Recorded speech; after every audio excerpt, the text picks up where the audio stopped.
Okay, question number 1. What is the Apocrypha? All right. Let me just grab a book here really quickly. The answer book by Dr. Sam Gipp. I want to look up the man's name. I'll be right back with you. All right, page 45 of Sam Gipp's book, the answer book here. I like how he has this phrased here. It says, question, what is the LXX? Another name for the Apocrypha, basically. I'll get into that more as we continue here. Answer, a figment of someone's imagination. Very good. Basically, the way that the story goes, this Apocrypha, the Apocrypha is a collection of books found in the Septuagint.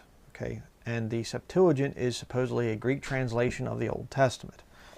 Now, apparently between the time of the finish of the Old Testament, the last book written in the Old Testament, until the time of Jesus Christ showing up, the Jews decided that they needed to evangelize the Greek world. So they wanted to make a translation of the Old Testament from Hebrew into Greek.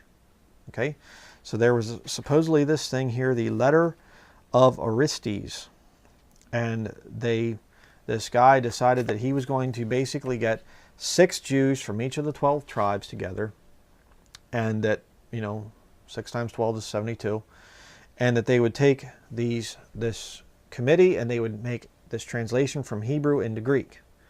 And then, so this translation was made, and then that's what the Jews were using in the time of Jesus and the disciples, that Jesus and the disciples were quoting from the Greek Septuagint. All right, and that's this great, wonderful thing. The big problem, there's a whole bunch of big problems, but the big problem with it is that this Septuagint, the LXX, as it's designated, has apocryphal books in it. Books of the Apocrypha. In other words, books that are not part of what we would call the 66, the Christian Bible, the 66 books of the Bible. Now, they are in the Catholic Bible because they teach a lot of false doctrine. But, that's just where the problems begin. Let's go over some other problems. First of all, the fact that the thing is called LXX.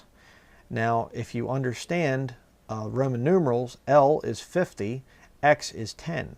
So you have 50 plus 10 plus 10 equals 70. But wait a second. It's 6 Jews from each of the 12 tribes equals 72. So why isn't it called the LXII? It's kind of weird. But another big problem is that you have this thing of, oh, well, we had 6 Jews from each of the 12 tribes come together to make a translation. Well, that doesn't work either, because if you understand the Old Testament, there was only one tribe that was allowed to translate and transmit scriptures down through the years, and that was the Levites. So if you would have approached Orthodox Jews and said, hey, let's get 6 men from each of the 12 tribes, they'd have said, whoa, what are you, to make this translation, they'd been like, what are you talking about?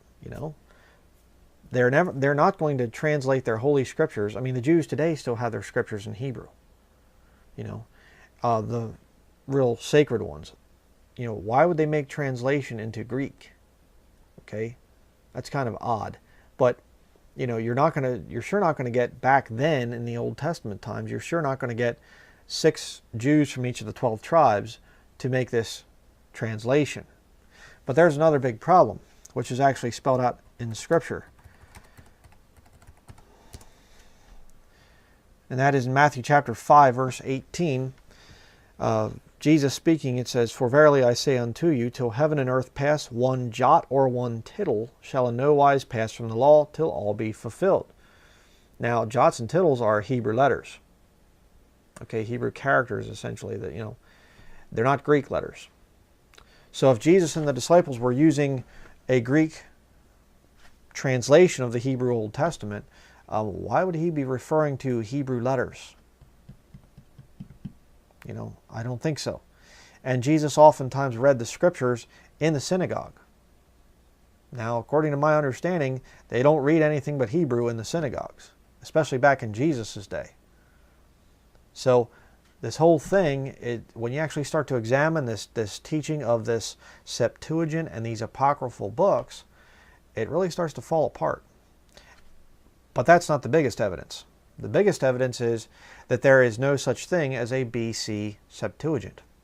The only copies of the oldest copies of the Septuagint that exist only date back to basically to this perverse scholar Origen, Adamantius Origen, I think his name was, his Hexapla, okay, that he wrote after the New Testament was completed.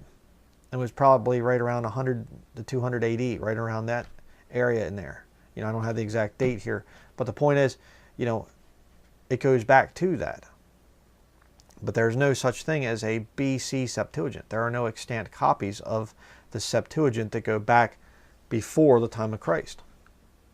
But that's when it was supposedly written. See, the whole thing just doesn't work out. All right. So when somebody comes along and they try to tell you that Jesus and the disciples used a Greek Old Testament, they don't know what they're talking about. They're lying. They're basically repeating something that has been told and told and told and told, and it goes right back to Roman Catholicism. So don't fall for the thing of, the apocryphal books being some kind of a great authority that we should have, and our Bible's missing books and all this other stuff. It's nonsense.